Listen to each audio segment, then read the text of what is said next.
નમસ્કાર. ભાજપ નેતાનું મોટું કૌભાંડ.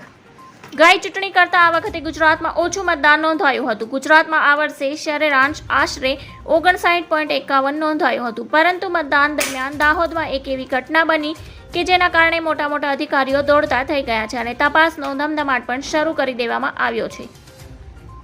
દાહોદ લોકસભા બેઠકમાં ગઈકાલે ફિલ્મી દ્રશ્યો સર્જાયા હતા. સંતરામપુર તાલુકાના પથ્થરમપુરા ગામમાં ભાજપ નેતાના દીકરાએ કાયદા કે ચૂંટણી પંચનો જાણે કોઈ ખોફ જ ન હોય તેમ બૂથને કેપ્ચરિંગ કરી લીધું હતું.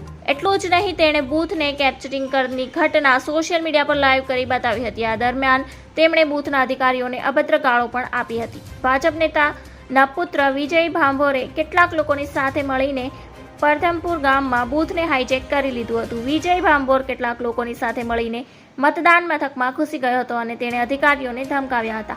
વિજય ભાંભોરે સોશિયલ મીડિયા પર પ્લેટફોર્મ પર ઇન્સ્ટાગ્રામ પર આખી ઘટના લાઈવ પણ કરી હતી, જેને લાખો લોકોએ જોઈ હતી. ધન્યવાદ. જય